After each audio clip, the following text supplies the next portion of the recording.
It's time for Twig This Week in Google. Gina Trapani has the day off. Danny Sullivan's here from Search Engine Land along with Jeff Jarvis. We'll talk about all the Google news and your last chance to write to the FCC about net neutrality. It's all coming up next on Twig. Netcasts you love. From people you trust. This is Twit. Bandwidth for This Week in Google is provided by Cachefly. CACHEFLY.com. This is Twig, This Week in Google, episode 258, recorded July 16th, 2014. The Google Mule.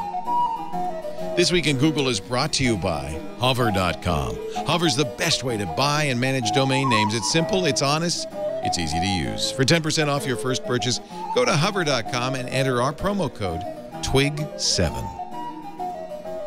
It's time for Twig This Week in Google, the show where we cover Google, but anything else we also want to talk about. We talk a lot about journalism. That's partly because we have one of the most prestigious professors of journalism in the entire world sitting on my right hand. It's the lovely and talented Jeff Jarvis.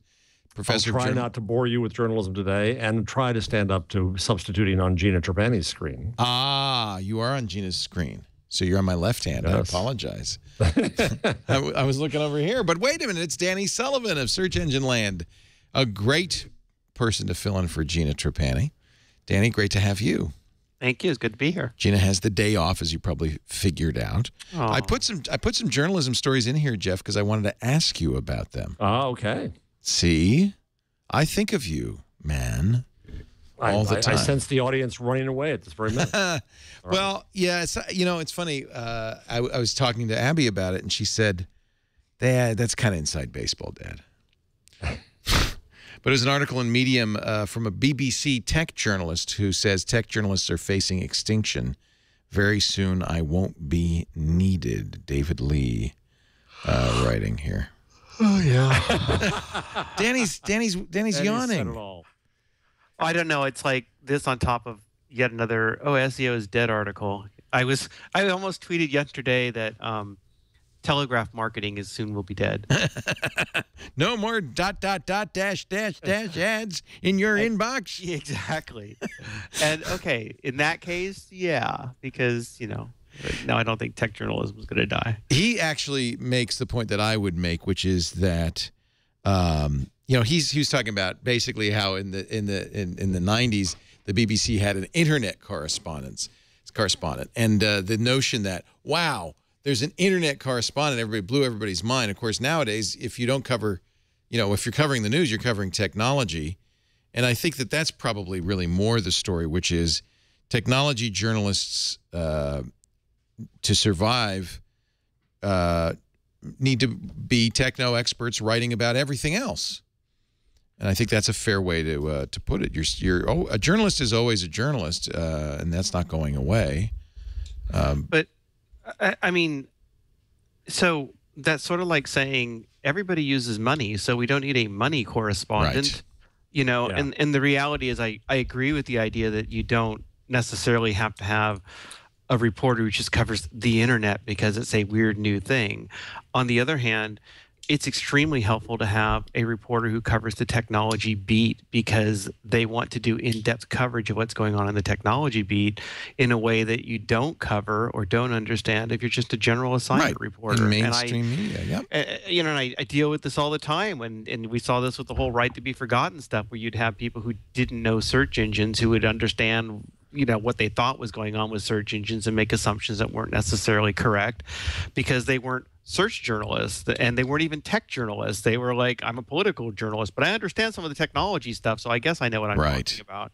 That's actually the real risk, isn't it? That technology will be written about by people who use it so they think they understand how it works. And the net neutrality debate is another example of the deep technology you need to have to understand what's really going on. Is because beyond me sometimes, and certainly beyond any general assignment reporter.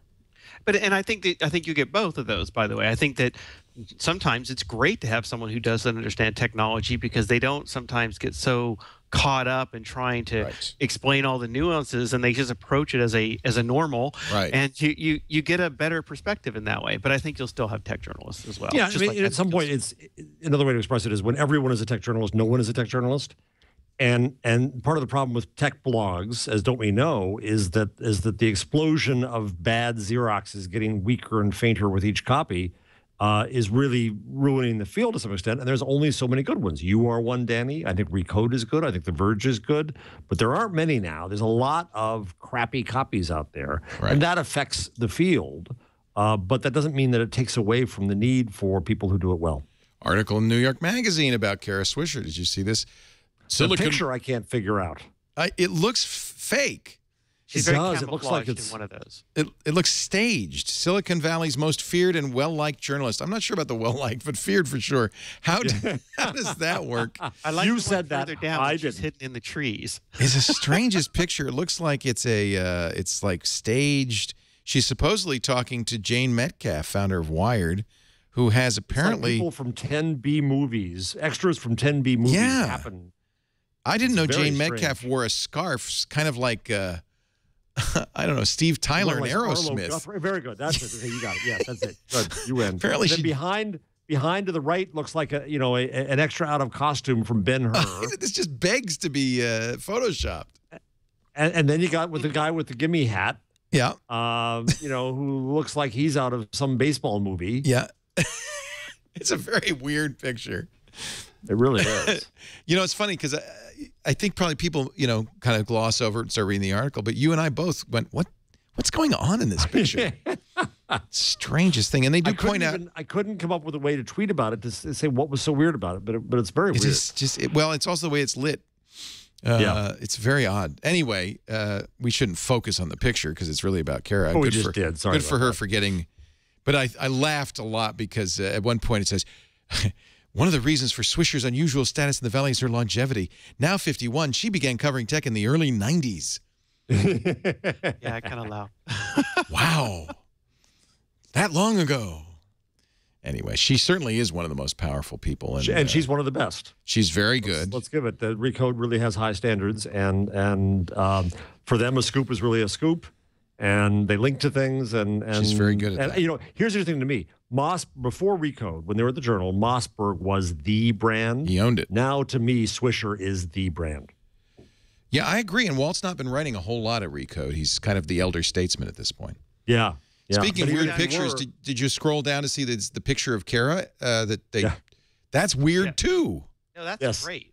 She's in the ivy, lost in the ivy. And there's her dogs, one of whom crapped on our cottage floor when Kara visited us a few years ago. I'm not sure if it was Phineas or Leroy, but anyway. Isn't that weird? It looks like that looks like the ad where they pulled the old Chicago Cub player out of the ivy at Wrigley Field. I can't remember who the ad was for, but it kind of reminds me of that. Kara is a character. We love Kara. Anyway, enough inside baseball. Let's talk about Google. Big story. Alan Mulally, who's just recently departed as CEO at Ford and a really, I think, well-regarded CEO, perhaps one of the best CEOs in the country, has now taken a job with Google. He's on the board of directors. And wasn't he rumored to be a CEO candidate for Microsoft, or was Yeah. that always just speculation? Well, it was speculation. Nobody really said. In fact, one of the things we heard is that the Ford board went to Mulally and said, "Would you please deny this because we can't get back to business until you do." So I don't know if he really was considered. Certainly was mentioned. I know Mulally because we've interviewed him many times for this show. Ford was a sponsor, and we always got good access to him. And I always regarded him as a very smart. He was an engineer at Boeing, designed the 777 cockpit, went to Ford, and really turned the company around. He did. To the point where they didn't have to take any money from Congress, as the other two big three automakers did. And don't have the disasters that GM has just across No the board GM now. disasters, exactly. Ford's become a very successful, probably the most successful U.S. auto manufacturer, maybe the most successful in the world. And he's a smart, cagey guy. But I knew he was retiring 3 years ago. He told me, "Yeah, I'm in my 60s. You know what happens when you hit 60? It's all I know, downhill. it's just all downhill from there. He said, I'm in my 60s. I want to spend more time with my family. This is much more like I expected as a second chapter for him. And the board of directors, effective July 9th, so he's sitting there now. Interesting, too, because I think Google's biggest problem now, which Schmidt has long said, is that the company's too big.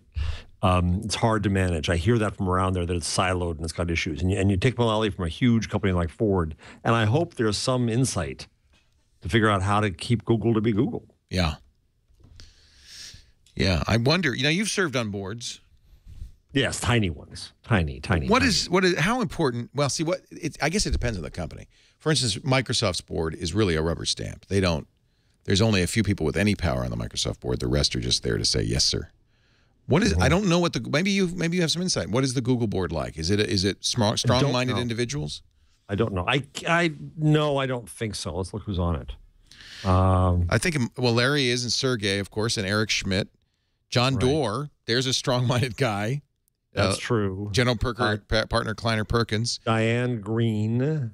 She's from Intuit, or was a member of the board at Intuit, MIT. CEO of VMware from 98 to 2008. Smart technologist. John Hennessy. President of Stanford. He's not going to be that tough. No, Ann Mather. I don't know what Ann Mather. She's previously a director of Central European Media Enterprises. Boy, jeez. Okay. MoneyGram. She was at MoneyGram International. Pixar. She was Pixar, EVP and CFO at Pixar. Oh, okay. But only from 99 to 2004. Yeah. She was also at Village Roadshow. One of the things it tells you is which areas Google has some ambitions in. Yep. Autos. Paul Otellini, former CEO at Intel, there's a strong-minded guy. Paul Otellini is not going to take a back seat to anybody. Nope. Ram Shriram, who is a venture capitalist. He was also at Amazon in the early days. And Shirley Tilghman, president of Princeton. Two big academics, Stanford and Princeton professors. I think there's a few strong personalities on there. I think this is not a board that's going to fight Larry and Sergey. Well, that's the problem when you have founders on the board and former CEOs on the board. It really is tough to stand up if you're the president of Princeton and say, well, I think Google should do this. Yeah, well, thanks. Yeah. And again, I have such limited experience. I would love to be on more boards. I found it absolutely fascinating. And in one of them, I was the outside director, and I was I've always been the outside director, but I was needed in that capacity. There were issues in the board where I was the guy who had to stand back and say, "Whoa, everybody," and say some of the tough things. That's what a board should be doing. It should be. A board should not be a rubber stamp. New to it. Yeah. But you immediately, it's a small group of people. You get the dynamics a lot easier than you do in a company and in a Time Warner with task forces all over. It's a lot harder to get when you have 6-8 people and you have a tough issue before you and you can see where the interests are. Yeah. That makes it pretty clear. I do think it's interesting that they've got somebody from the movie industry on the board. Alan has experience in autos, of course, so with the autonomous cars, that will be interesting. But he's also an aerospace engineer, and certainly Google has some aerospace ambitions with Project Loon and drones and so forth. Anyway, I think that's a good snag. I'm sure he'll be on other boards. It's not a full-time job. I'd love to be on that board. That'd be fun. Good swag. I don't know. How does that work? Does the board... Probably the board has a committee on board members that nominate people, and the board as a whole votes. Yeah, probably. Well, then what they also do is they hire headhunters just for boards. Right. I mean, the issue is you have higher liability in a public company. But yeah. Incidentally, happy birthday, Jeff. Oh. He turned 60 yesterday.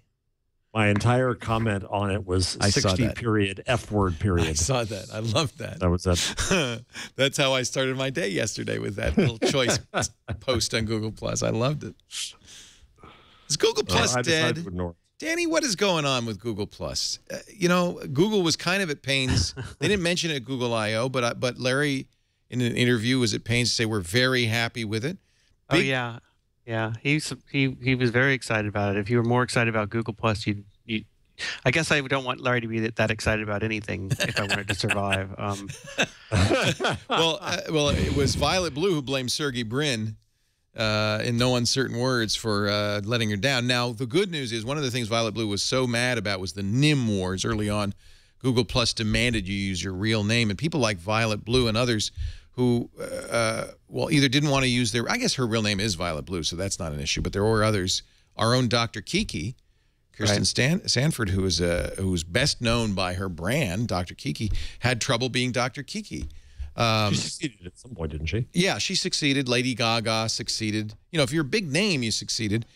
The example Violet Blue brought up that was the negative was that somebody who was in gender transition kind of got outed to her employers because she had 2 Google Plus accounts, an official one and her own. And then because the names had to match, it got revealed to her employers that she was in transition. She wasn't ready for that to happen. And that's one of many good reasons why anonymity might be nice. Google has announced, they announced yesterday, we're going to let go of that requirement. We're going to allow you to use handles on Google Plus. But is that much of a real change? You know, it has. I don't think that's a change suddenly to cause people to embrace Google Plus if they weren't doing it already. I suspect that it's a change that's being done in part to hide other disconnects from what Google Plus was to what it's becoming. And in other words, you know, back when Vic left and then the rumors came out that Google Plus was going to die, there was all this discussion of, well, no, it's not going to die, and you know, we love it and it's going to stay there. And I think really the better perspective was, no, they're not going to kill the Google Plus sharing system, but all the Google Plusification that had been going on within Google, where they would take Google Plus and use that to underpin everything, is going to slowly over time be backed away. And the products are not going to be required to have all this Google Plus stuff in them, although they'll still use Google accounts. And then if you think about it from that way, then you can imagine that if, say, you're on YouTube and you are used to having a handle or a nickname or whatever, you don't want to start up your YouTube account and then be forced to have first name, last name, and all this weird stuff. And in fact, when they merged the two together, they didn't force that upon YouTube. And if Google goes out and brings in other products, or if they're changing other products that are out there, they may have decided, you know what, enough with this. Okay, we wanted everybody to have a verified identity on Google Plus, and they all had to have certain names. We're not trying to shove Google Plus at anybody anymore. So let's back off on the name requirement, because not only does that help with the relatively small people who were upset about it. I mean, it wasn't impacting that many people, and I'm not saying it's not a big issue for those people, but if you wanted to list all the reasons why Google Plus is not more popular, this wasn't a big issue for it. But there may be other yeah. Well, anyway, but there may be other issues that are going on. But I suspect that this is tied to something we haven't seen yet. And to give you an example of that, and then I'll shut up, but a week ago or 2 weeks ago, Google announced that they were no longer going to show images for authors in their search results.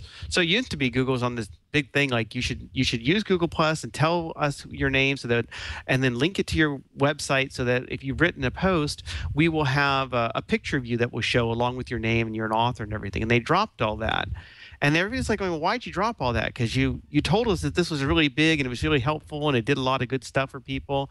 And I suspect one of the reasons they dropped it is because they knew that they were going to let up on the name requirement. And maybe they'll start to let up on the image requirement that's, with authorship or whatever. And so if someone wants to go by a name of, Big Daddy Check Me Out, and that's their name, they want to have it, that might not be the author name Google wants to reflect in its search results that anybody might see as well. And so there's all these things going on that I don't think we're getting the full picture of. And I suspect that this name change isn't just about dealing with some of the real issues that people have had, but it's connected to others. It'll all get tied together. Yeah, I'm looking. I just searched for my name, Leo Laporte, and I did the author equals and the rel link or whatever it was you were supposed to do. And it used to be when you'd find my blog, there'd be a picture of me on the left. That's gone. That's kind of annoying. I mean, I spent a lot of time getting that working, and I liked it. The conspiracy theory on that was that it reduced click-through to Google Ads. I have no idea. The reaction I saw. And that was based off of one really, really tiny little study. Exactly. And I know the person who did it, and we looked at it and we thought, should we write an article? I'm like, we'd like to see a little bit more off of this before we decide that was the reason. Yeah, I think it was more dropped paranoia speaking than anything else. Yeah. The reaction I saw to the name change thing was, the trolls are going to come back to YouTube. I saw that in a lot of British sites. Well, I mean, look, so that's the trade-off, right? Real name policy means really, in Slightly general, you're going to be responsible for what you post. Whereas when you, on the other hand, there's a real value to anonymity on the net. We don't require real names in our chat room, for instance. That has a mixed bag. Some, people can do stuff and drive-bys and stuff, and they're not really responsible. On the other hand, it gives them a freedom to speak. Certainly, if you're a whistleblower or there's, you're in a country where it's not okay to speak your mind, these are all valuable things. Doesn't Google still, this is my question, and it's for you, I guess it's for you, Danny, doesn't Google still know your real name? Isn't it, in fact, just giving them more information, tying your handle to your real name? Well, it depends on how you sign up for stuff with Google, right? I mean, if you open a Gmail account, I don't think they're requiring you to, No. it's not like they verify your name, so you can put anything that's in there. Yeah, I have a Gmail account. It's Chief Twit. Yeah, so I could change my name to Chief Twit on my Google Plus. Yeah, you could change it. You could change it now. Oh, yeah, if you good wanted luck to. having 2 or 3 accounts. Let me tell you about that still. But You're You don't wanna disincentive to do that. You don't want to have multiple accounts. You're I do, disincentive to but do that. you that's never still want a torture. Google Apps account. But they can figure out your real name if they want to. But I mean, See, the that's real to me, name- it seems, okay, you want to be conspiracy theory minded, then it seems to me the real advantage to Google is good. We know their real names. We're gathering information on that. Now we'll know their NIMs.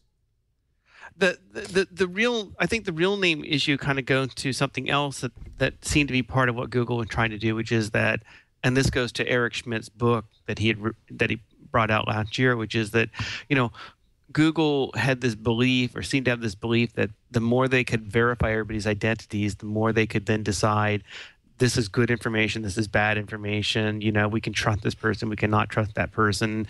And so, this seemed to be a blow against all that.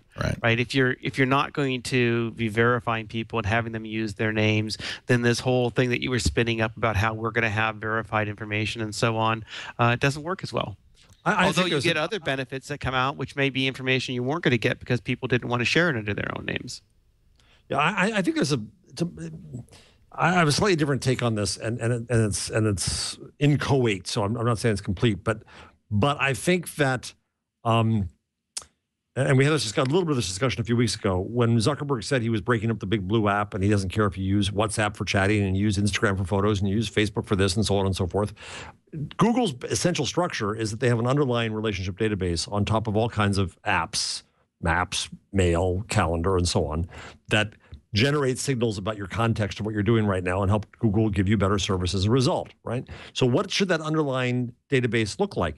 The problem is that Google Plus kind of violated that.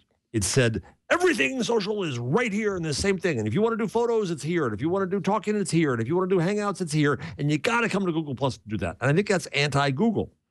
I think it's better to have these things be somewhat separate. And underneath that is a separate function of identity.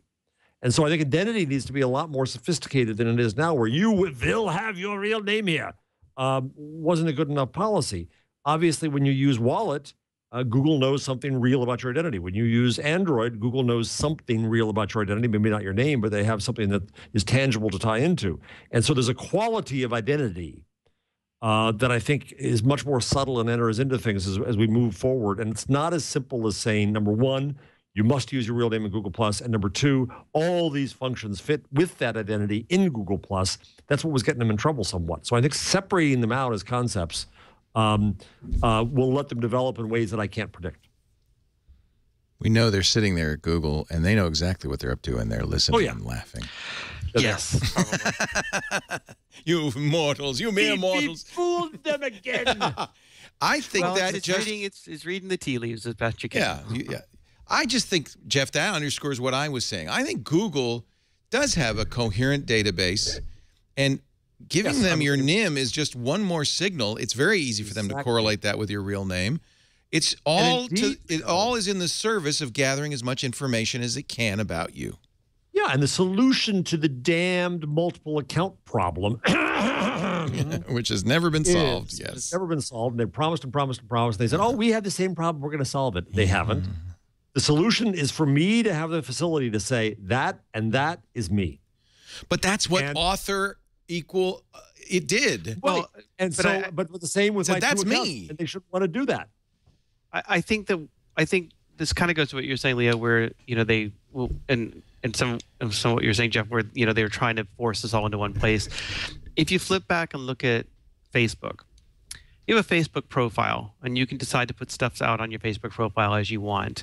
But that's primarily something that's only used at Facebook, right? Your bio, that would have these links. And this is site. But no, your profile, right? Profile, you also have a Facebook account. And your account can be used to do all sorts of things. Like I'm going to have an Instagram account. And if I use my Facebook account to open Instagram, I'll set up a profile as I want at Instagram separately from my profile over Facebook. Yes. And what Google had was Google accounts. And then Google accounts started gaining Google profiles. And then we got Google Plus. And then they made the whole thing like there are no more Google accounts. You really kind of have a Google Plus account. Although there are some people who have Google Plus accounts that don't enable Google Plus. So those are Google, they really kind of got rid of the idea of Google account. And I think that's what's coming back is that we're going to have Google accounts. And Google accounts may have profile information, that primarily you might see if we're within Google Plus, but you'll use your Google account for other stuff. Like I want to enable Maps. And on Maps, I may have a different profile. I might even have a different nickname that I want to use when I'm on Maps than when I'm commenting on YouTube and different places as part of this whole spirit of, hey, the days of one giant app for everything is over. Now it's all about, everybody's got the single purpose app that's sort of coming back. Maybe. It's very, also, I should point out, it's very possible that Google is completely benign and just observed this wasn't serving people, it wasn't a good thing. Okay, Violet, it's very possible Google said, Violet made a good point. Let's get rid of that.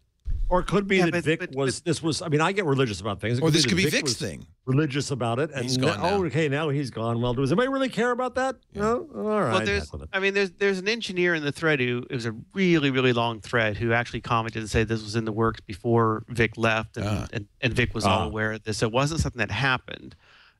Just suddenly happened. At the same time, as a reaction to Violet's concerns, over 2 years, 3 years after it happened, it's like, I'm just too cynical, but part of me thinks, yeah, and Google's about to launch its own secret app. And so they decided, well, we better have an anonymous name situation because... You think that's what's going on? Well, yeah, maybe. Wow. But that's I like what that. I mean. It's like that's a good theory. Right, but I mean, if you're Google and you're looking at the explosion of things like this, and you're saying we want to do this sort of stuff, but we can't do it because we said everybody had to have real names, then suddenly saying, well, we've thought about it, and you're right. It only took us 3 years to decide that it made sense, but now we're glad we arrived at the right decision. In the time since Snapchat came out and Secret and Whisper came out, Facebook's tried twice now to create such apps. Google hasn't done anything that way, and they can't. I think it's a problem for Google credibility to come out with things that are like that. I think Danny's theory is right about an account architecture and an identity architecture being separate things. I think that's the kind of Google way to look at things. And if anybody knows their way of thinking, it's you, Danny. One of the things they said is that up to now, Google flagged pseudonyms or even unusual names like Violet Blue for review. That's gone. Pending appeals have all been granted. If you appealed and said, no, I want to use that name, they said, okay. And now you'll be able to change your name. It used to be you could change it 3 times in 2 years, which is not a lot. Right. Now it's once every 90 days, once every 3 months. Another thing, by the way, is if you really are kind of scaling down Google Plus and you're losing people and you don't really want to spend a lot of time on it, having somebody sit there and deal with all this stuff, it's easier just to say, yeah, whatever you want. Whatever. Do what you want. Whatever, you're good. We're gonna orcut you in a moment anyway, so. You 5 people who were assigned to try to enforce these rules, that's all right.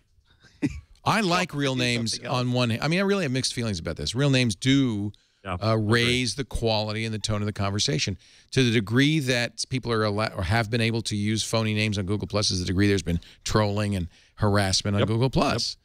And you know what was happening is whenever I put it got to the point on Google Plus, put up a photo, I would get the horrible comment spam. Cool, okay, hi, right? And how would all those things appear? They appeared in names like that would appear to be Thai or Vietnamese or something like that. You won't know they're a real name anyway. Where's the dictionary of real names across all languages?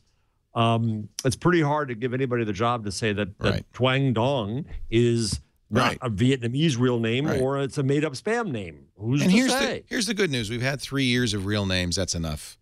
The tone has been set. Yeah, that's true, too. You could also just say, fine, now we'll stop. But really, the tone has been set. I'm not going to, what am I going to do, change my name? No.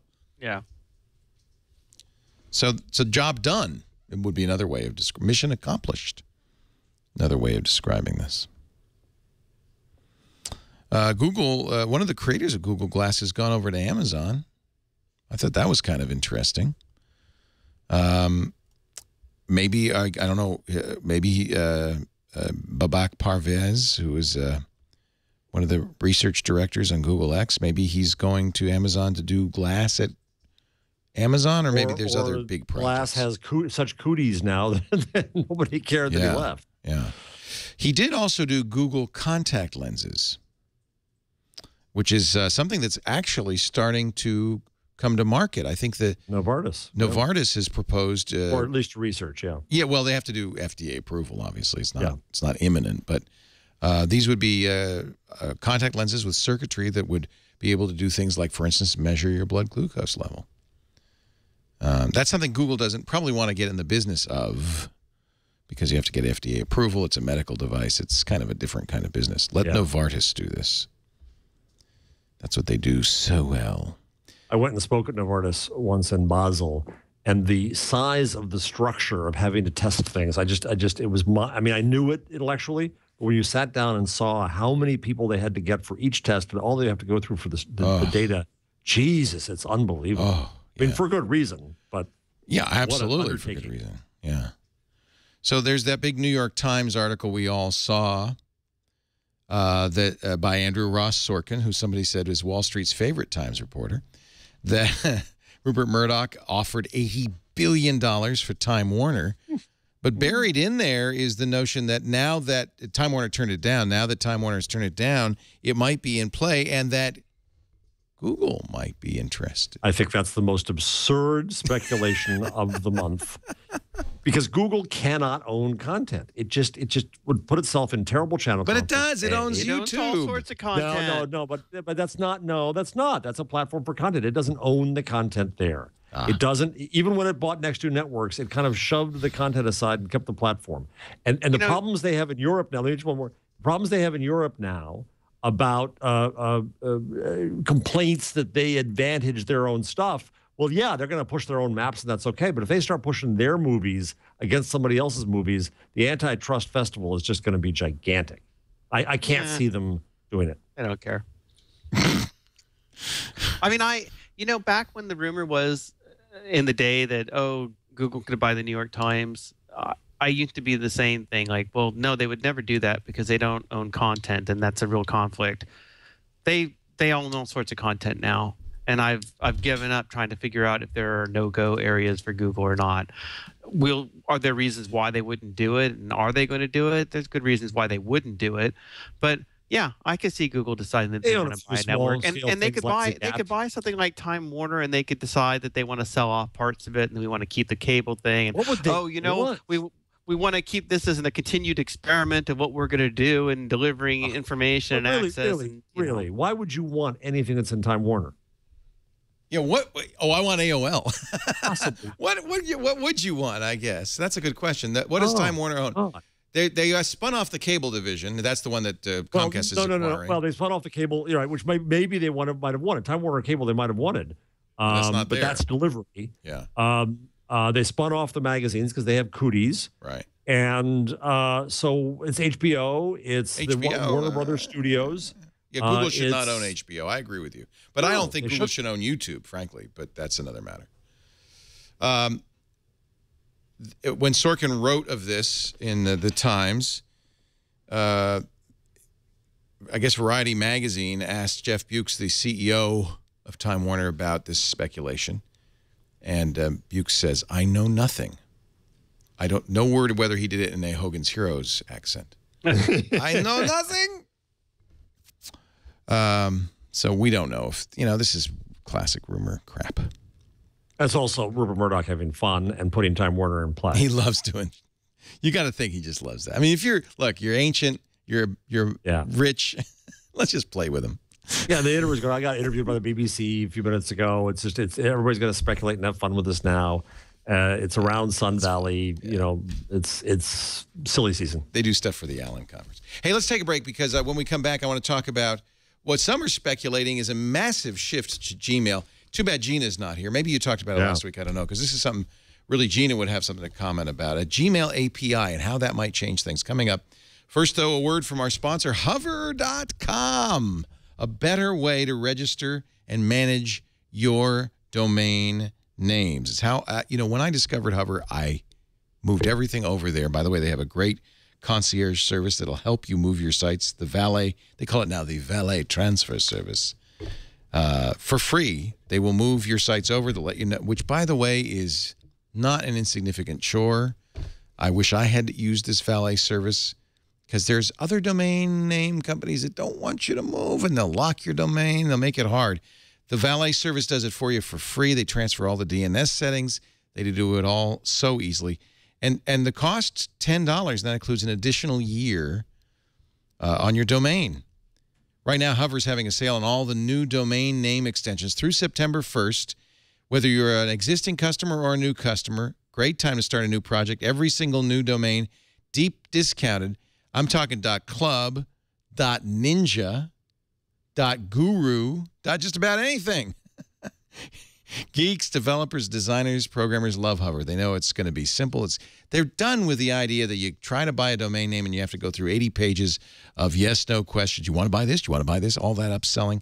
Hover gives you what you need. You register the domain name. They give you This Week in Google Club, This Week in Google Community, This Week in Google Camp, Academy, Institute, International, Foundation, Estate and Education, all on sale. You get .education for $16 for a year. That's good.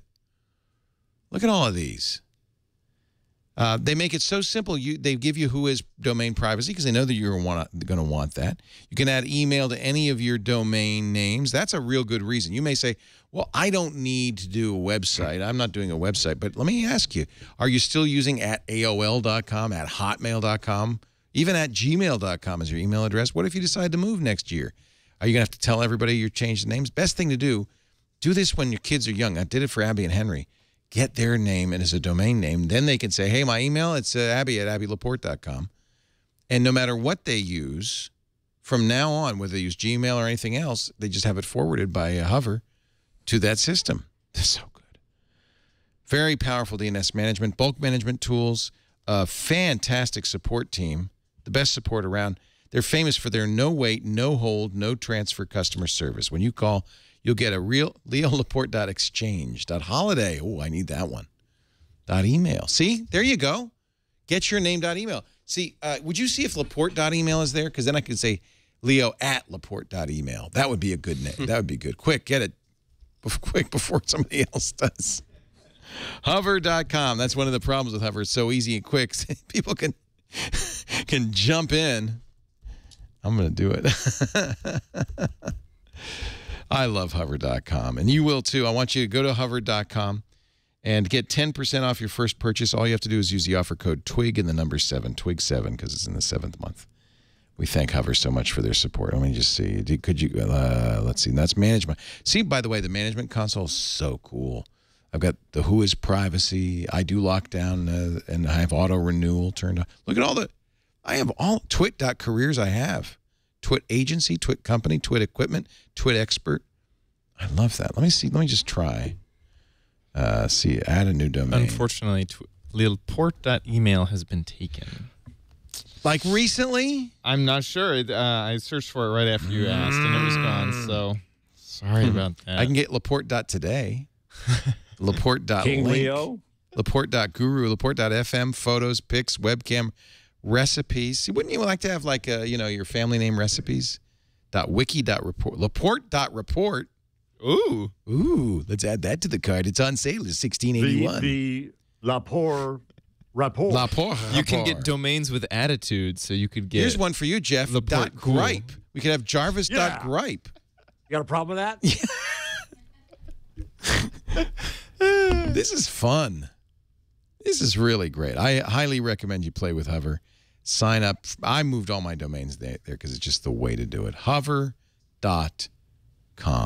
Give it a try today. Laporte.bike. Laporte.camera. That's where my photos should be. It's kind of hard, though. I got to warn you, when you go to Hover, you start playing with this, you're going to end up registering a bunch. Laporte.computer. I like these. These are good. Laporte.cheap. I like Laporte.dating. Yeah, I saw that. Here's domains with attitude. Laporte.sexy is available. Laporte.ninja. Laporte.buzz. These are fun. Domains with attitude. Oh, you can use non-English too. Laporte.uno. Laporte.viajes. Laporte.moda.football. That would be good. I can't stop. Stop me now. Thank you so much, Hover. Oh, here's freelaporte.com. There you go. Free Laporte. Free Laporte. So if I ever get arrested, let me just register that. And that would be good if I become a political prisoner. It'd be nice to have lying around. You might want to register that for yourself. Or just even if you spend a long time at the DMV, you know. Yeah. Free Laporte. Make that my Instagram account. LaporteGarden.com. LaporteCriminal.com. Verizon fight. Yeah. This is so awesome. All right, I'm going to check out. I got those. I got Laporte.report and freelaporte.com.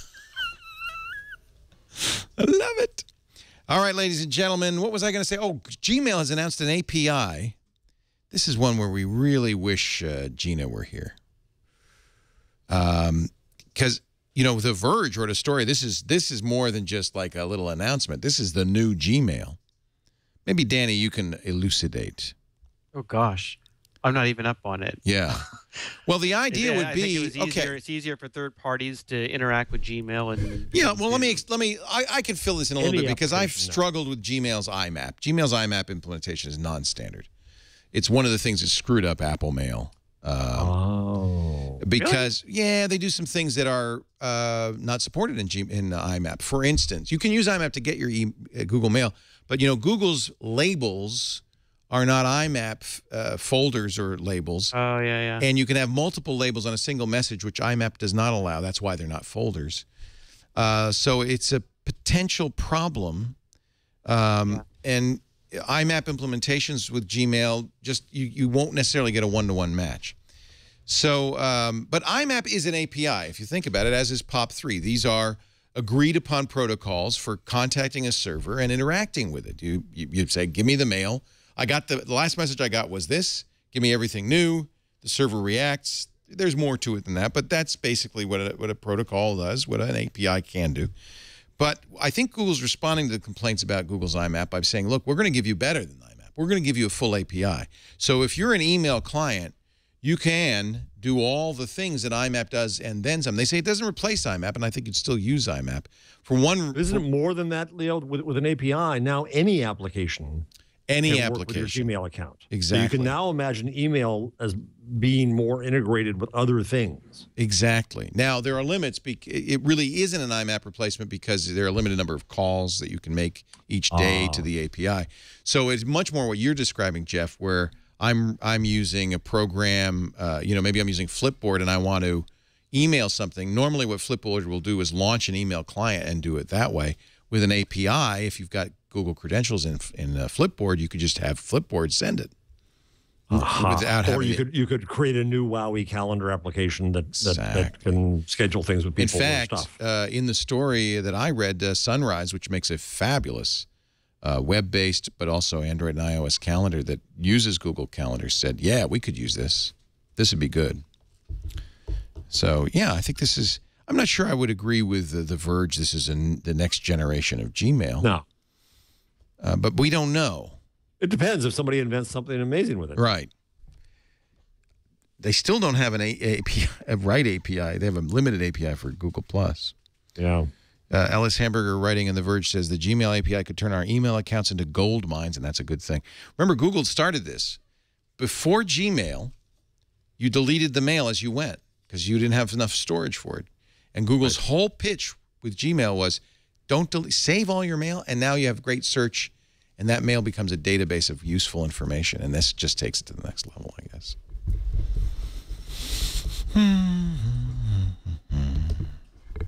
Okay. Apple and IBM are partnering in enterprise. IBM is going to port many of its enterprises, quite a few enterprise apps, to the iOS platform. Some have said, in fact, we were talking about this on Windows Weekly, that this is perhaps targeting Microsoft, which has a very compelling mobile API for enterprise, or mobile platform for enterprise. But most agree it's really aimed at Android, which doesn't. And it could become a big differentiator between iOS and Android in the enterprise space. I mean, part of what Paul said on Windows Weekly was, and this surprised me, I kind of get it, is that, IBM's not that much in the enterprise anymore. Yeah. And you guys then went on to make fun of Lotus for a while. That's actually not true. I think. Yeah, I wondered about that. Obviously, IBM's entire business is enterprise. Yes, but I wonder what he meant by that. That's what I'm saying. In terms of what's its clout to deliver enterprises through this, as I think what he was saying. Right. Well, in particular, compared to Microsoft, which has a very compelling enterprise story across all platforms, Azure Cloud, desktop with Windows, and of course on the Windows Phone, and they all integrate. I think it goes after Microsoft a little bit as well, but it really puts the screws to Android, because Android really, I mean, it's you, and I mentioned this, it might really be against Samsung, because Samsung is starting to move into the enterprise with their Knox platform and so forth. Yes, which they didn't at I/O. They mentioned Google take on Knox. Well, no, they embraced agreed. it. Yeah, that's what I'm saying. That's what I'm saying. They took on as in hugged. Yes, smart move. What would Android need to do to be competitive in enterprises? And what's the vulnerability with BlackBerry dying? Where's the opportunity here? Where's the need here? The pitch on BlackBerry always was that it was a secure server that you could run in your enterprise, so your email would be secure, safe, controlled. The BlackBerry as a platform itself was secure, so you don't have to worry about industrial espionage. And From everybody except the Saudi Arabian and American governments. Well, then they gave the source code to India, that kind of. But I think you can't say that about it. At least the perception of Android is it's insecure, it's unreliable, it's a patch and mess of holes. It doesn't have a consistent story across the board.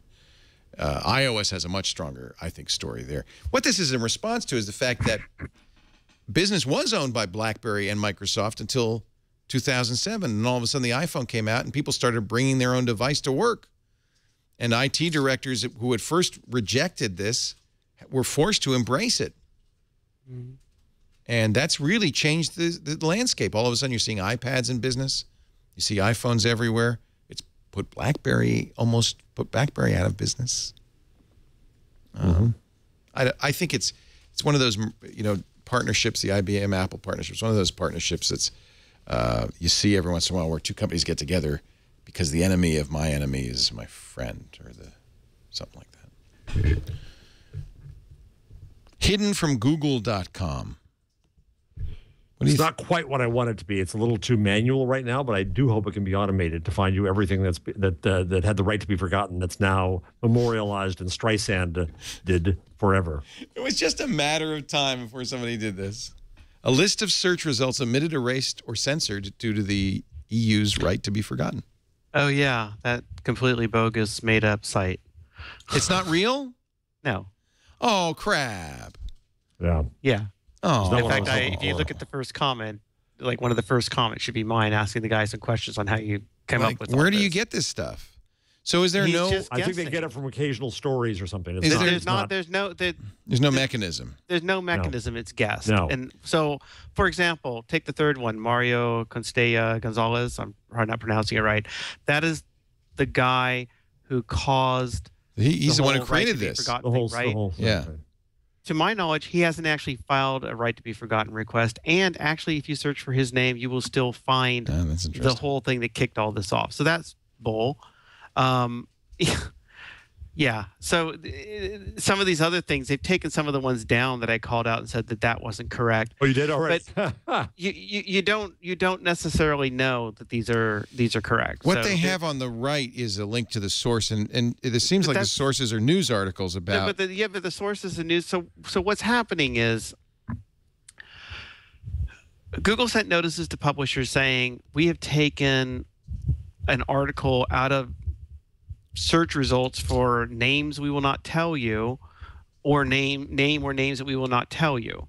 So what people started doing when these first went out was going and thinking, right, well, this article is about this former Merrill Lynch banker. Therefore, the Merrill Lynch banker is trying to clean up all the search results.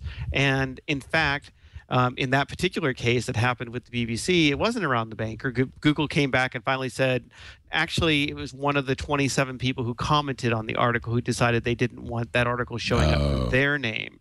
So, these articles, you can make a leap, as some people are mistakenly in doing this, that whatever the article is about, the person who must have made the request. Or potentially you could go through and pick out if there was only one name mentioned to make that. But the source is not the source that these were things that were being told. And in fact, we don't even know why the source, like the hidden from Google hasn't even told you who submitted the links. You could go submit a link and say that Google told you this had to be removed, and for all I know, whoever this guy is that created this site isn't doing anything to verify it. So it's like a whole site, and I am too. I was hoping. It's really. But don't they? They do put on the page where there's a link erased. There is a reference on that page that says something has been. There's a reference on. No, not on the source pages. But on the Google search results, it says you're not seeing the full results. That's right. And Google will show you that message for virtually any name you search for, regardless of whether or not something was pulled. That's the other confusing thing here. So Google did two things. I didn't know they broadened it that much, Danny. So Google did two things in recent weeks. One, they started telling publishers whether or not a link was pulled, but they didn't tell it what it was pulled for.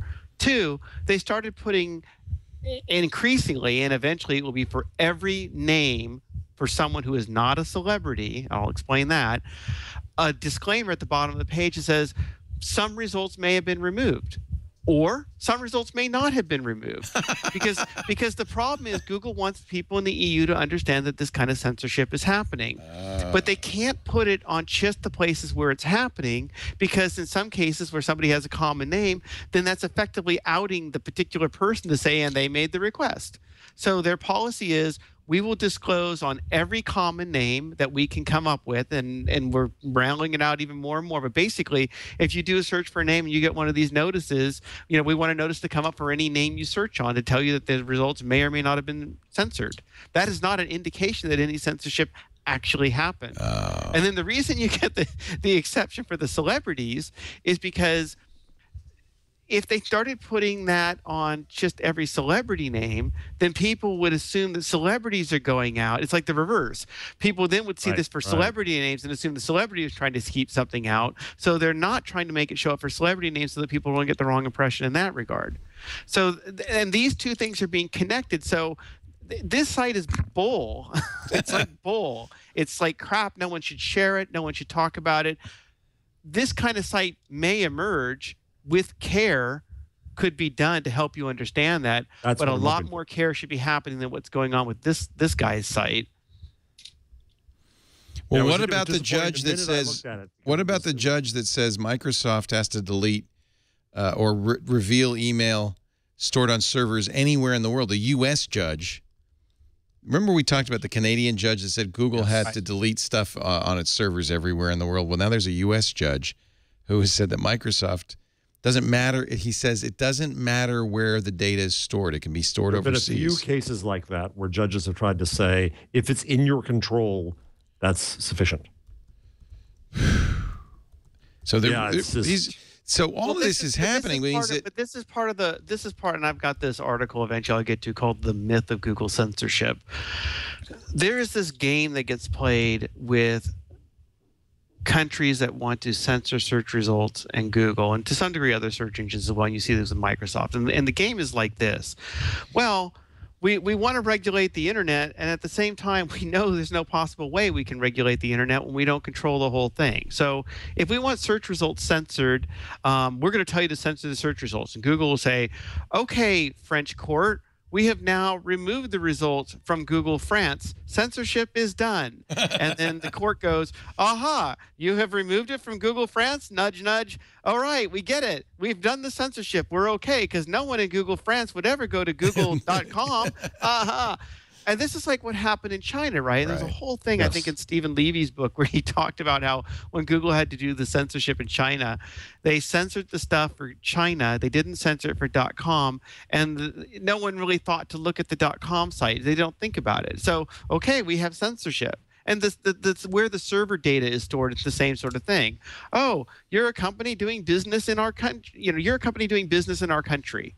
Right? You have offices here, you sell advertising here, you reach out to our consumers. You are a business entity, let's say, operating in the UK, regardless of whether or not you want to route all your money through Ireland, regardless of whether or not you want to claim that all the server data is stored on the US. But since you want to say all that stuff, I guess we can't possibly get the data off your server. And now you've got, you're going to have countries saying, I don't care where the data is. You're a business doing business here. Right. We want that information to deal with our legal processes.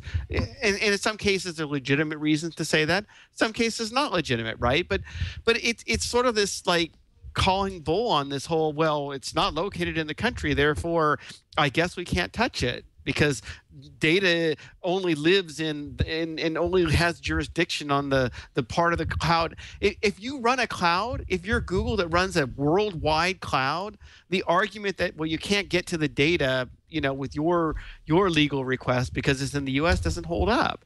It holds up even less. It holds up even less when you've got the U.S. running around just getting the data itself, whether it wants without legal processes. But you have governments, including the Canadian and European. And for a while, Brazil trying to insist that their citizens' data had to be held in their countries. Now, there was two reasons for that. One was supposedly to protect it, but also the other one reason because it made it more susceptible to subpoenas of those governments in those countries. I agree.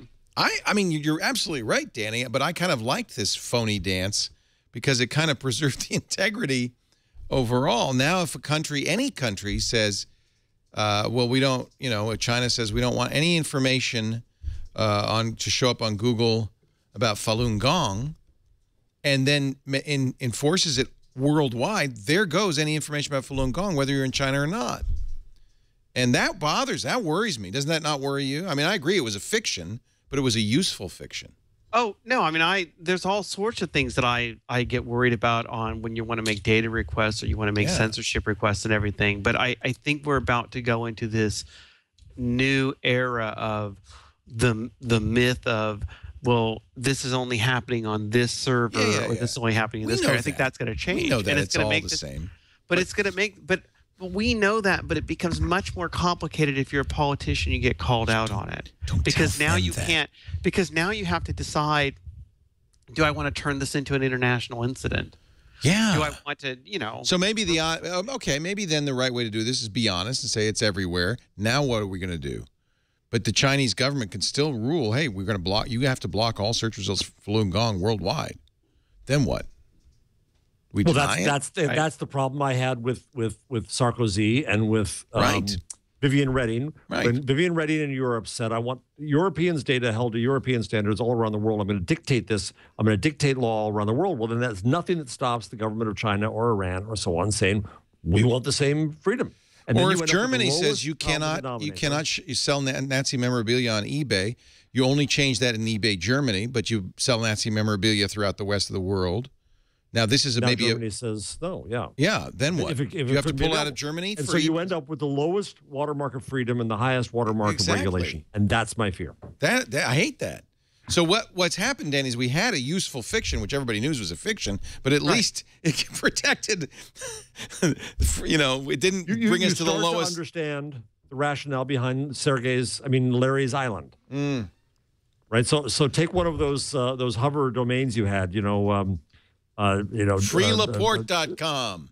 So, but his island doesn't protect him from doing business in other countries that are still going to find ways to regulate and demand stuff that they want. I know. So how do we solve this? Is it maybe we need an international court? Maybe we need it. This all needs to go international. No, God, I don't want any government involved in it. That's the problem. Governments are going to hold together. The institutions of old are going to hold together on this against this disruptive new force. Well, but I mean, you ask how you're going to solve it, but when you talked about, Jeff, about people in Brazil wanting the data stored there or whatever, it's like at the same time, the place that you thought was supposedly the safe place for all this stuff, the U.S., you've got people outside the U.S. going, well, I don't want my stuff stored in the U.S. because apparently they just spy on it all. Yeah.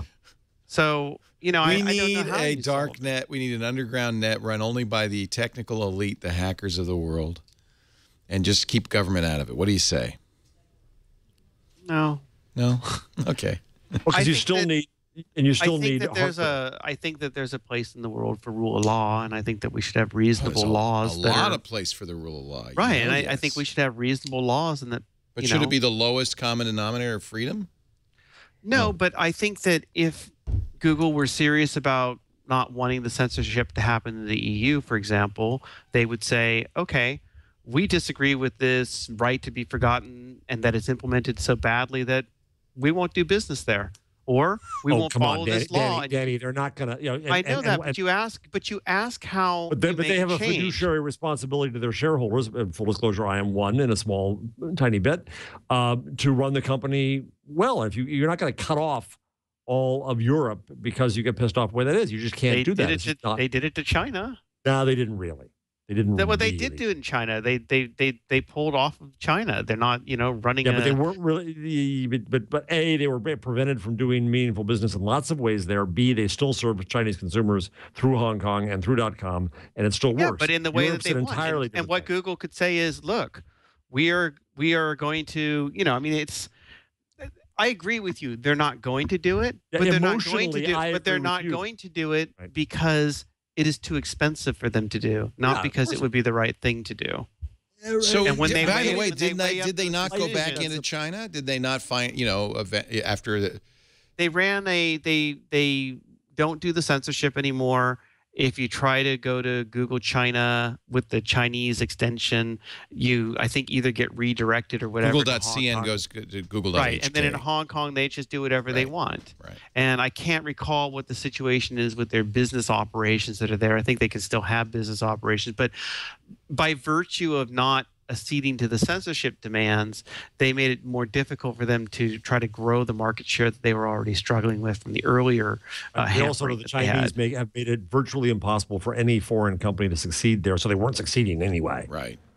So maybe the only hope is that countries like China, rulers of countries like China, see the detriment to this. Oh, but there's no detriment to China because now the Chinese Twitter and the Chinese Google and the Chinese this and the Chinese that are all succeeding. Right. Yeah. Weibo. Yeah. And eBay and blah, blah, blah. So I was reading my favorite magazine, and I love it because, for instance, the best dresses to wear this season, 40 wedges guaranteed to make your summer easier, 16 of our favorite brunettes. And all of a sudden, I'm reading an article, lo and behold, about a Google employee, Google's security princess.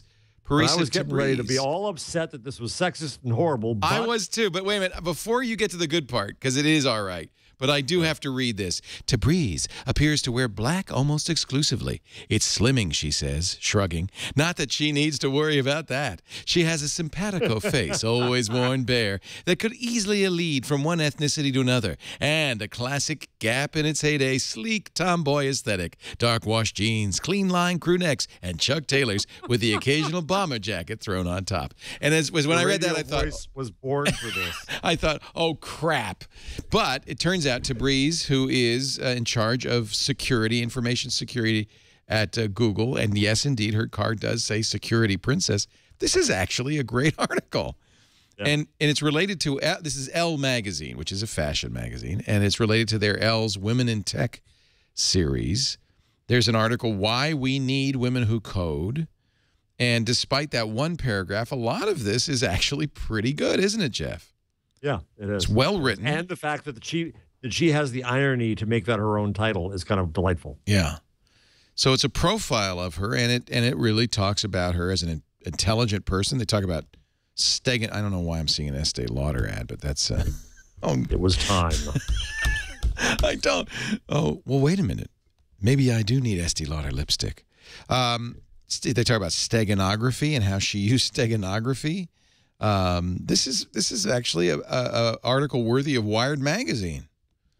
They got a good writer to write about it, and despite that one paragraph about fashion, from the issues of misogyny going on with technology companies, and we don't have to go into the catalog. There's been a lot of them recently. I think you've got to attack that from both ends. And one way is to a women's audience. I wish Gina were here for this discussion today. I do too. To make it more appealing, to make it more something to aspire to. They talk about Google's struggle to get more women in Google. They talk about Tabrize's. She says she doesn't perceive gender as a negative for her, although she's one of the few women and has always been in her field. She thinks she, quote, may be a little more pushy than the female stereotype. Among the women she mentors, some continue to struggle to navigate Google's at times Darwinian environment, she says, where you have to kind of demonstrate authority without explicitly having it. That's a very good description, by the way. It is. Kudos to Elle, who wrote this article, and apparently is doing other articles along with 40 Wedges, guaranteed to make your summer easier, about women in technology and why we need women who code, and that's good. That's great. And I think you're right. I think this is where this is a very important part of the front, is to you got to have a push and a pull. We got to push the guys to understand better, but we got to pull the women into technology. Yep. Wow. And they've got beautiful pictures of Marissa Meyer and other women in technology. Grace Wu at Pixel.io, Genevieve. Oh, what's more? This is not sexist of me, but I got to see what's Marissa wearing. Let's see if I can find her. Actually, maybe they eschewed her because she's so well known. SpaceX, the operations lead and CFO at Square, Code for America. There's Kara. There's Kara. Looking good. Oh, nice leather jacket. She keeps the leather jacket. I think Elle provided that jacket. Yeah. I'm guessing. No, they do not have. They mentioned Kara. There's Katarina Fake, who we love. We do love her. Who is totally awesome. Anyway, thank you, Elle. I was so prepared to go, oh, God. Yeah, I was too. That's why I put it in. It was like, chart beat. You share before you read. I stuck it in the rundown and then clicked on the link and said, oh. Yep. Actually, I did the same thing. I bookmarked it. Yeah. I want to make sure we get everything in you guys want to talk about. So if there's any story that I have missed, there was so much stuff. It's a jam-packed day, and we're almost out of time. So I don't want to go crazy. Quartz talks about how busy Mark Andreessen has been on on Twitter. He joined Twitter in 2007, but for some reason, January 1st of this year, decided to start tweeting and tweets every 10 minutes. He's amazing. P. Marca and Fred Wilson has done some. Tweets about really admiring the. I mean, can we say that Andreessen invented the tweet storm? No. He didn't invent it, but he has mastered it. Yeah, he has mastered it and popularized it. He's basically writing entire articles on Twitter. Reinvented it, I suppose. Yeah, I guess that's the way to put it. Yeah, but then the key to him is that once he does that, then he goes into conversations. I mean, I actually have an Andreessen column on my tweet deck. I don't have a column for any other individual user on Earth. Wow! But to try to make sense of Andreessen, I dedicated one to him, and Twitter needs some better functionality because you can't really judge the conversations. The threads don't hold together. It needs a lot more work on this, which Fred Wilson kind of acknowledged in some tweets about this. He's admiring of what Mark has done, and it's hard. I've done a few where I've gone to 4 or 5, and it doesn't hold together very well. When I asked him about this. Whether he kind of wrote them out ahead of time, and no, you get the feeling, and if you look at where he's tweeting, it's like right after meals. So I think it's in the crapper, but just a thought. I wouldn't speculate. FCC has given us a few more days to comment on an open internet. You can email openinternet@fcc.gov.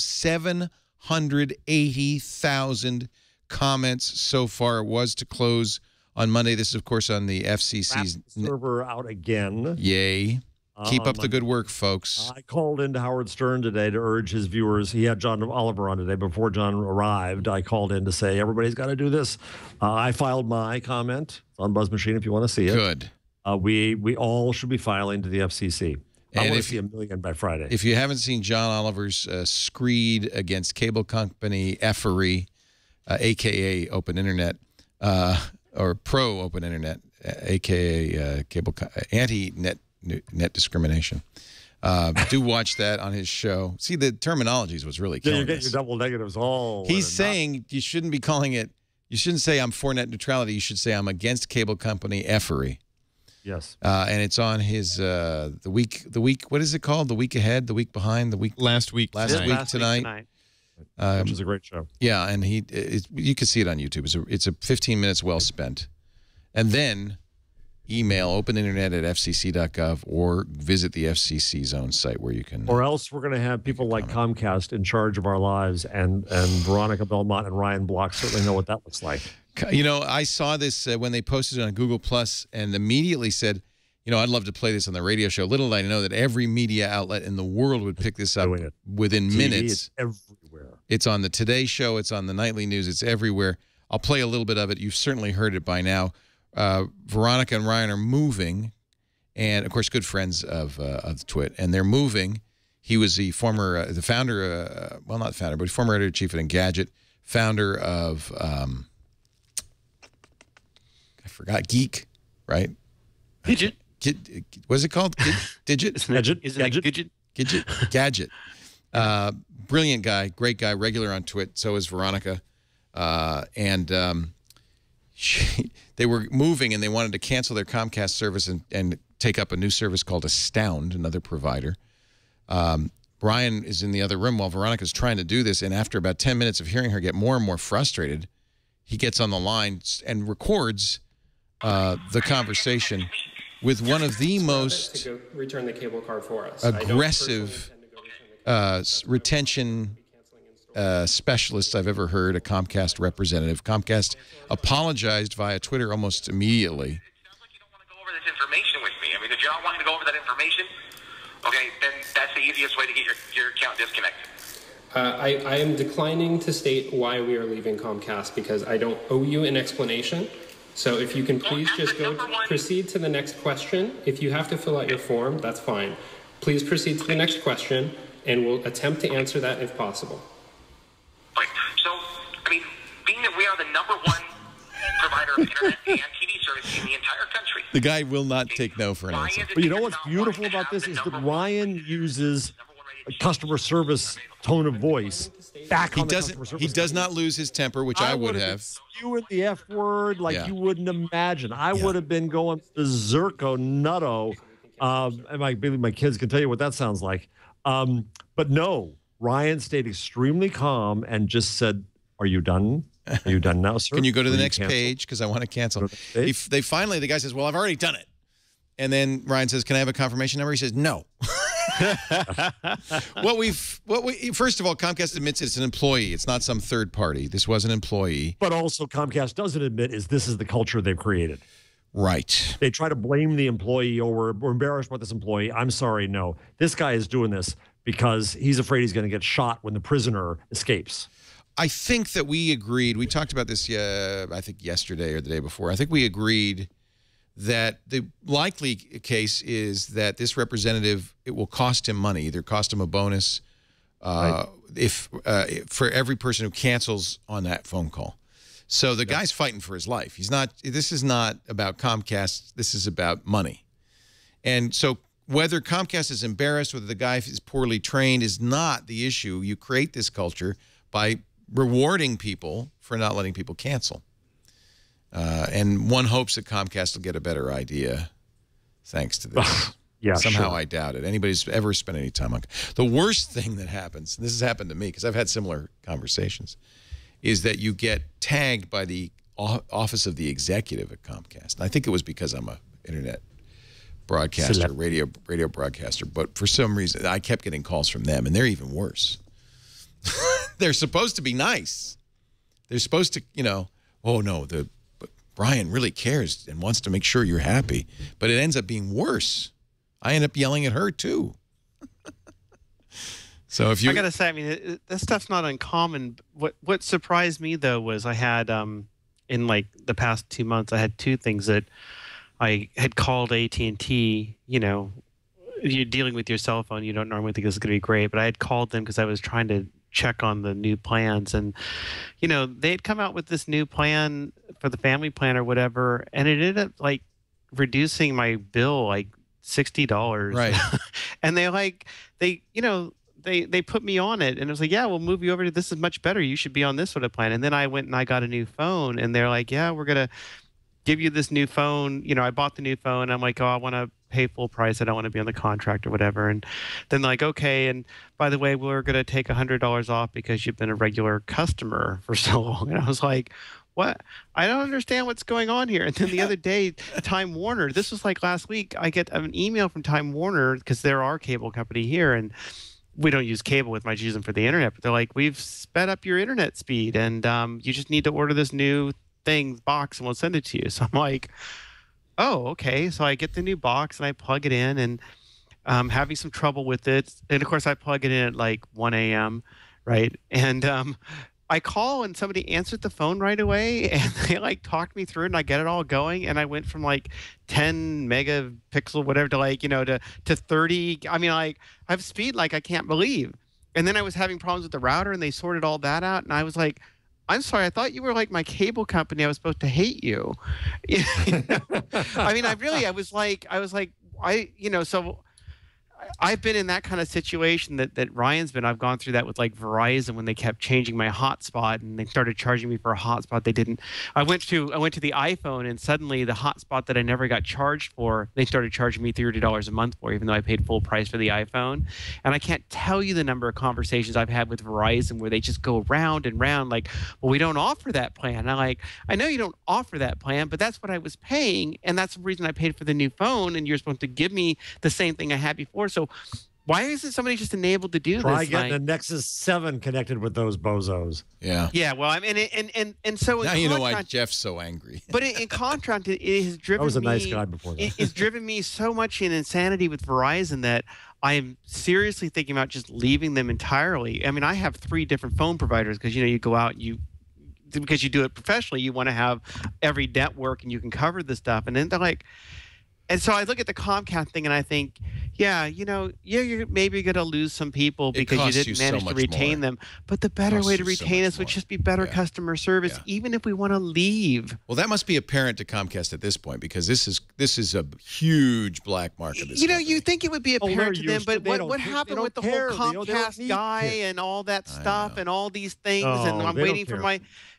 You know, how could you still be having this sort of thing happen now? It also costs you in another way, because, I mean, they also realize that in many cases you don't have a choice. So I don't have a choice. If I'm going to have cable TV, it's going to be from Comcast. But it does cost you in other ways, Comcast. For instance, I really want Turner Classic Movies on my Comcast. I've gone online and tried to do it. You can't. And I am not going to call a Comcast representative because I loathe, every time I've talked to Comcast, my blood pressure's gone through the roof. So in effect, I want to spend more money with you, and I won't because I don't want to talk to you. That's not the kind of reputation you want in the world. It could affect, what it could really affect is Congress can latch onto this now and say, well, you're going to let these people merge and become an even bigger cable company? This is how they treat customers? Exactly. That's the real impact here. Veronica Belmont and Ryan Block have single-handedly blocked the Time Warner Comcast merger. Right on. We should hope. We should hope. And the other thing is, I didn't read the story yet, so I'm doing the the horrible thing of sharing before I read. But I saw a link go by right before we got on the show that part of the reason that Ryan wanted to, the two of them wanted to shift, was because of Comcast's net neutrality stance. There you go. I think I put a link up. He says, we told him our reasons. You may think we're being intransigent, but we actually told him several times our reasons. That was not the reason that the representative continued to harass us. He just simply did not want to cancel. Very simply. It wasn't great. I didn't put up with it. But a young girl has already made a song out of it. I'm sure there's many. Oh, it's going to go. Yeah, I hope it goes forever. I just live on forever. I only wish we'd had the first 10 minutes of Veronica going batch. Oh, poor Veronica. Yeah, well, she's sweet. She would not. But well, obviously she got so frustrated that he had to take over. But his strategy is just brilliant. Yeah. He just says, he keeps it cool and just, and I'm glad he recorded it. And I'm glad he posted it. By the way, he posted it on SoundCloud, and it's really fun to look at all the comments as you go along. All the people who posted, because you can put little. But he was also great. He took out the name of the rep, and he also, when Comcast did apologize, he's very clear back to them saying, "Don't fire. You shouldn't fire the rep. Yeah. This is a Comcast problem. It's not the rep problem. It's not a rep's problem. Although that rep probably could do better in another field. But I think you're right, Leo. What you said earlier this week is that it could be that this is how they're going to lose money. That he gets held to account. That he could get fired if he loses too many people. God knows what fear they have them under. Exactly. I don't necessarily blame him. This is like Sheriff. What's his name? Sheriff Arpaio. The guy in Phoenix who puts male prisoners in pink underwear. That's how they treat legal. us. Is that legal? Oh yeah. You can't put. Oh yeah. Arpaio, right? Is that his name? I don't know. I can't. But cable companies treat us like prisoners. They put us in pink underwear. Yes. Comcast has to stop putting us in pink underwear. All right, we are going to get your picks of the week. One more thing. Quick thing before I want a quick Rorschach test here, because while we've been on the show, this has been going all around Twitter. The Airbnb logo? I knew you were going there. No, I don't. I already read that thing. It's stupid. We didn't even have to have an article about it. Jesus. Oh, it's going all over. Now there's just tons of it everywhere, Danny. The interpretations are... Well, let's go to Airbnb. By the way, I did an Airbnb last month. I'll never do it again. The reason it's not, I don't like it. I guess I will. It's creepy. I canceled mine. The person came over twice and wanted to check us out. There was a lot of misrepresentation about who actually owned the place. I got an email immediately from a guy who owned it, but it turns out that was the management company that managed it, called Air Envy. And then after we stay there, and it, by the way, is no cheaper than a hotel, and it didn't have any curtains on the windows, I get an email from the woman who does own it saying, hey, did you see my Buddha toothbrush holder? Because it's gone. She's accusing us of stealing her ugly-ass Buddha toothbrush holder. She sent us pictures. I said, I never saw that. That wasn't there when we checked. And I'm never doing it again. But it may be the new logo, which looks a little bit like an IUD. What is that? People are putting many sexual interpretations of this. Why, that's a Lippy's loop. I don't know what that is. It's an A. There's a bit of an odd phallic view. There's a vaginal view. Well, if you go, Chad, show my screen, because if you go to the Airbnb website, it rotates. It rotates around a little bit, and it's lively.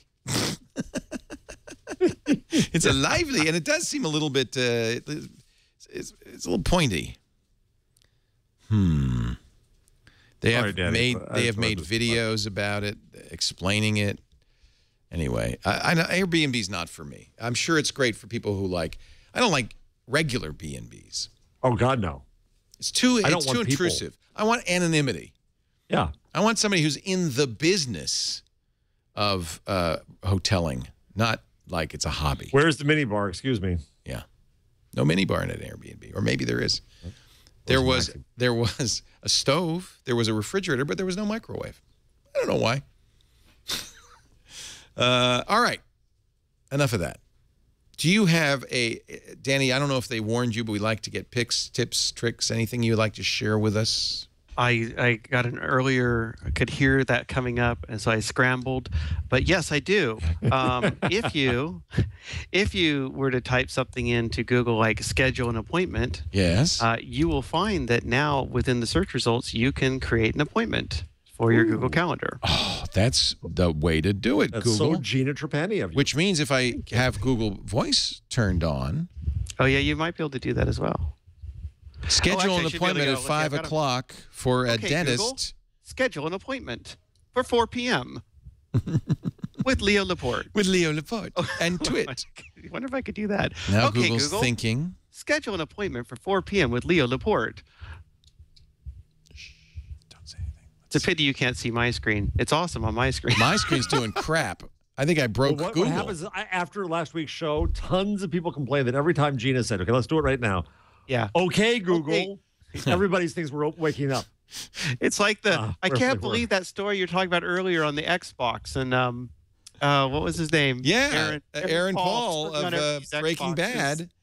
Apparently, there's a great Xbox ad he has, and he talks to his Xbox. Apparently, people's Xboxes are responding. What a world! It's one thing I liked about the Moto X. It was trained to your voice. Okay, now hold on. Let's do a little test here. Okay, Google, search for Leo Laporte. And perks up the Snapdragon processor, and that's where Android Wear's bonuses come to the forefront. Now what are we When the watching? screen is on, all you need to do to initiate Watch. actions on the watch is speak to it, saying, "Okay, Google."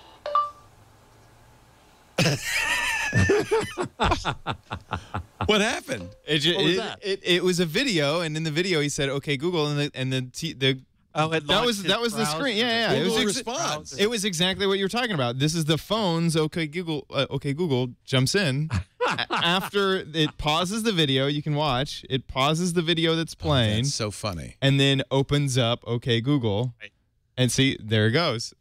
See, my watch now does that, had that as well, right? I've had that happen because I do a lot of press interviews, and so there's been times where I'd be like, press interviews where they're asking me questions about Google, and so I've had my browser open, I've had my phone sitting there, and I'll be like saying, well, okay, Google, and then it's just launched up again. Well, I don't mind. It's worth it. But thank you for the little trick, Danny. That's good. You could schedule your appointments through Google. Jeff, you got a number? Yeah, I guess I don't know how much of it you're allowed to play, but how can I not go with Letterman's top 10 questions about the Google robotic mule? There is a Google robotic mule? A, there's a Google robotic mule, and B, Letterman has 10 questions about it. All right, let's hear. Mule number 10. Will it take away jobs from actual mules? Number 9. Can I keep him paw? Number 8. Will it get along with my mechanical yak? Number 7. Does it have that authentic mule smell? Number 6. These just write Will I themselves. buy or lease? Number 5. Will I need a new charger? Number 4. How soon before it tries to kill me? Number 3. Does it kick better than Brazil's soccer team? Number 2. Frequently asked questions about the robotic mule. Can it do this? Get it off of there. Get it off of there. And the number 1 frequently asked questions about the robotic mule. Robotic mule? You mean John Kerry? You can tell Letterman's ready to retire, can't you?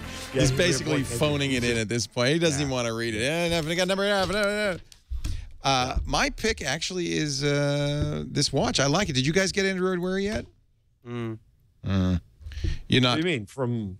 No, I bought it. Yeah. You know what? It doesn't have as much Google now as I want. Well, I want more, but I've always wanted more Google now, right? But I know, but it's like I'm getting all these other notifications, and I want more Google Now stuff. It's got my calendar. My Amazon package has been delivered. I've taken 2,429 steps. It's 75 degrees in Petaluma. It'll be 81 degrees at the high. I went with the Samsung one too, which disappointed me because it's got that stupid clasp, and so I'm like at Disneyland, and it flies. Oh, I hate that and clasp. It goes all over the place, and Well, good. I'm glad I did the right thing then. We bought the LG. Well, the LG looked nice, but then it's kind of. I like the strap better, but it was kind of bland. All of them. We were all waiting for the Moto 360. All of them. And I think Chad had a really good insight, which is the technology is basically identical in all of them. I mean, yeah, the Samsung has a heartbeat monitor, but because Google wanted to incent companies to add design flair as a differentiator, and I think that's right on. So expect some interesting designs. These are just the first.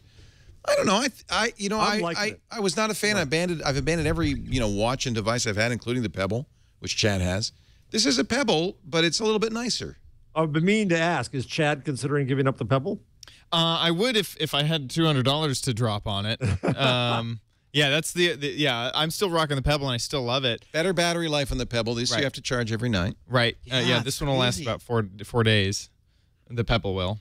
But the only other thing is I just cannot wait until I get a notification on my wrist, and I can just easily say reply and you can do that. And I can't do that with the Pebble yet. Yeah. So that's the thing that I desire. You have to tie it to Hangouts if you want to reply, because I've used the SMS app on the HTC One and the Verizon SMS app, and in both cases it refers you to the phone if you want to reply. But if you use Google Hangouts, which is not my favorite SMS application, it will show you the entire context, the entire thread, and let you reply, which is something. And then I'm still trying to figure out what it's doing because, of course, I use Google Voice. So then I did that. So it texted, but it sent out through Google Hangouts, and it went to the right place when I was sending something to my wife. But then it came up with my not Google Voice number because, of course, Google Hangouts can't understand Google Voice. And oh my God. But there's, you know what? glitches. I had the Galaxy Gear, and I find myself kind of missing having a camera, which I thought was stupid. Oh, that's interesting. Yeah, I took a lot of pictures with the Gear too. Yeah, and they're not bad. I was kind of like, I thought, you don't need a camera on the watch. Who cares? It's so stupid. And then there's times I'm kind of like, yeah, it would have been nice to just discreetly take my spy photo. Chad, just be patient because when the Moto 360 comes out, you're going to be getting this one. I'll get that one. Yeah. And that's the other thing is there's too many. I assume in September we're just going to see all sorts of stuff. We're going to see an Apple Watch. We're probably going to see an Apple Watch. There's redefine the whole thing. Maybe not. Liking my Pebble. No. No, you don't think. You're being sarcastic, Danny Sullivan. I am. I don't know. I can't remember who did the post. There's been a couple of these where people are kind of like going, yeah, watch, who kind of cares? And I'm like, I was really excited to get the Android Wear watch. I've been waiting for it. And like I said, I thought, especially because I have Google Now on my wrist, this is going to be awesome. And I'm not getting Google Now on my wrist as much as I wanted. And if the iPhone watch comes along and they don't even have Google Now, right? So, maybe they'll come up with something that blows me out of the water. But if it's just I can get more notifications, yeah, that's nice. It's nice being able to glance at your watch and not have to pick up your phone. It's a little less impolite, but I'm actually liking it better than Danny, but I'm also learning a lot. I'm learning the journalistic lessons. The New York Times application is just ridiculous because every morning it tells me we have 20 new stories. Yeah. Well, no SHI. I would guess that. What? Yes. Yeah, of course you do. Tell me when you don't. Circa does a very good job with alerts. The Guardian does a good job with alerts. They have to be sparing. Alerts also have to get to your Google Now point a lot more personal, a lot more relevant to me, and they're not at all yet.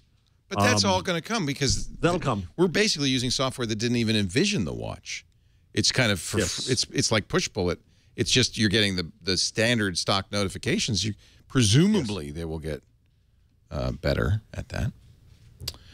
Hey, we're out of time. I want to thank you so much, Danny, for filling in for Gina. It's always great to have you on. SearchEngineLand.com. Yeah, he's just the greatest. Good to be here. MarketingEngineLand.com. Anything else you want to plug? When are you doing a podcast? A podcast? Yeah. Oh, I used to do a podcast. I don't have any time for it anymore. Who has I time? do all this stuff. I got to write. All I'll say is that we at Marketing Land, we launched our new holiday retailer section because it is July and you should be thinking about holiday marketing if you're a marketer. It's time. I mean, on the one hand, I hate when people start pushing the marketing messages to consumers, but from if you actually are involved it's in your marketing, business. you That's need right. to be planning that stuff now. It's so that's business. part of a new section we launched. Yeah. Great to have you, Danny. Always Thanks. a pleasure. And he's, of course, at Danny Sullivan on the Twitter. Jeff Jarvis, professor of journalism at the City University of New York, CUNY. He's also the author of many books, including Public Parts, his latest, and Guggenheim the Geek. I'll get it right one of these days. The other guy. Yeah. I want to say Heisenberg the Geek. Wait a minute, don't tell me now. It's the guy who invented the printing press. Yeah. Jeez. You think you're old at 60. If my mind's like this now, I'm in deep trouble. 3 years from now, I'm not even... Gutenberg.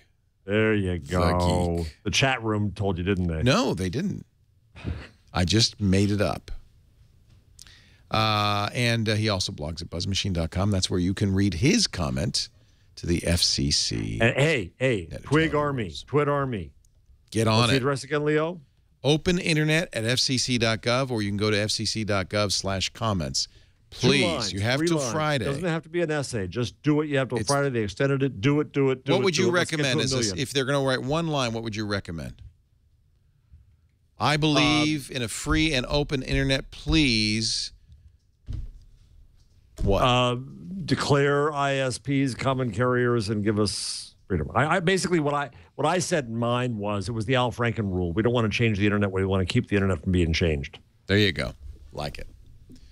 Thank you, everybody, for joining us. We do Twig 1 p.m. Pacific, 4 p.m. Eastern Time, 2000 UTC every Wednesday, right after Windows Weekly. I'd love it if you'd stop by and watch live. We appreciate that. We have people in the live studio audience as well. You can email tickets at twit.tv if you want to be here for this show and any of our shows. You can also get on-demand audio and video after the fact anytime, twit.tv/twig, or wherever finer podcasts are aggregated, iTunes, Xbox, Stitcher, all of those places. Thanks for joining us. We'll see you next time on This Week in Google.